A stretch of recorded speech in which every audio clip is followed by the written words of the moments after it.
So the NBA right now is in very early talks with their current TV partners TNT and ESPN, and something very interesting has taken place because part of their leverage was to come to the table leveraging the fact that streaming companies were now going to want to partner up with the NBA, thus increasing the price that they're going to be asking for.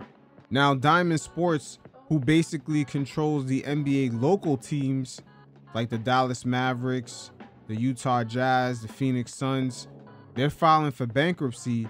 And because right now that company is at the mercy of the bankruptcy court, Amazon had kind of came in and backdoored the whole situation, offering Diamond Sports a bailout in which they're going to have to change a few things, restructuring some bad debts and some old lawsuits, but also changing a few configurations to how Diamond Sports kind of handles their local RSN deals with the MLB, NHL, and the NBA. And once again, the games that get played at this type of level is crazy because I'm pretty sure the MLB, NHL, and the NBA have seen how much money Amazon has cut with NFL with their new TV deal. And also they're giving out money for just exclusive games. Amazon in a way has kind of snuck in and kind of got into the business of dealing with these leagues without directly becoming a partner.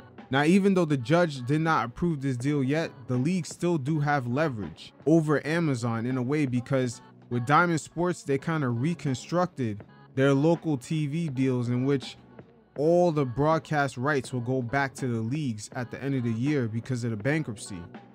But once again, things got real interesting here because part of this bailout by Amazon is that they're gonna settle $450 million of bad debt. That's part one. Another part is Diamond Sports was caught up in a lawsuit for fraud, and basically Amazon's gonna come in and finance that with their parent company Sinclair. And the third part of the deal is Amazon coming in and investing $115 million into Diamond Sports after the bankruptcy. And whatever local TV rights that they had is also going to be broadcast on Prime Video. And part of that bankruptcy settlement, if Amazon comes in and this goes through, is that the Bally Sports brand, which has a 10-year deal for $85 million that started in 2020, that contract has to be null and void by the end of the year. So once they drop that Bally Sports name, things are going to be perfectly set up for just Prime Video to be broadcasted during these games. But once again, there's a lot of games being played here because MLB off rip does not like the deal. But it is not really in the hands of these leagues right now because Diamond Sports is in bankruptcy and it's up to the courts because there's other vendors, other people, creditors are trying to get their money and they just want the best deal done along with the judge. But going back to the NBA, the whole storyline has pretty much been that the leagues are going to ask for more money due to streaming services being interested. And Amazon was pretty much one of the prime shakers and movers of the league pretty much having that leverage of asking for more money. We see Apple as a company not really dive into sports like that, especially things that are not safe. That brand does not want to dive into podcasting or anything where they don't really have control of their brand or voice.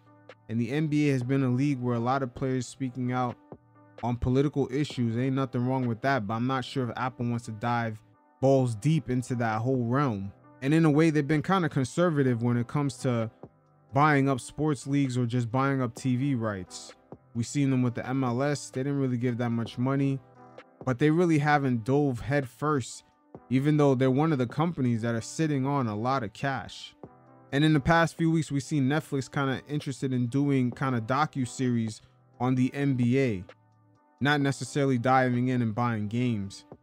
And Adam Silver, he's sort of in a balancing act because he wants to do a deal with streaming services, but at the same time, he wants to make sure that the games are available for fans. Because the NBA right now, especially with the demographics changing, the younger viewing audience, I would say preteens to about age 21, they don't necessarily watch the games in full. They may catch highlights on YouTube, you know, interactive podcasts on YouTube or just other platforms, or even just catch the best highlights on TikTok and Instagram. So making things exclusive like how the NFL did for that one playoff game might actually alienate a lot of fans, because the NFL audience interacts with that sport completely different than the NBA does.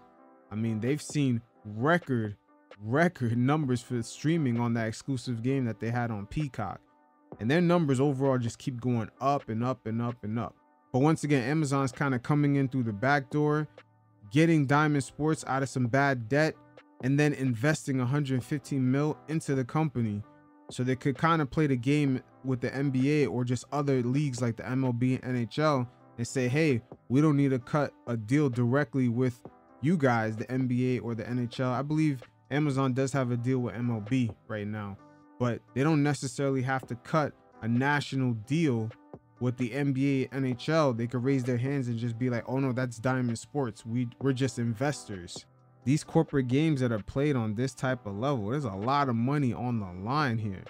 And once again, the NBA was kind of using that threat of Amazon potentially wanting to entering into a deal with them as leverage for asking more money from Turner Sports and Disney.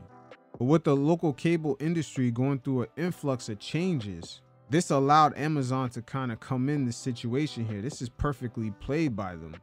And while the NBA is in early negotiations with their current TV partners, it kind of gives them an idea of where Amazon's head is at, especially at a time where interest rates are high. It's no longer cheap for these mega institutions to borrow money, even though a lot of them are sitting on a lot of cash, but they're still trying to get the best deals as possible. But if the MLB, NHL, and NBA is really concerned about their audience and these blackouts that happen from time to time, depending on where you at in the country, then this deal with Amazon Prime hosting the RSN services on streaming would actually work out better for the customer.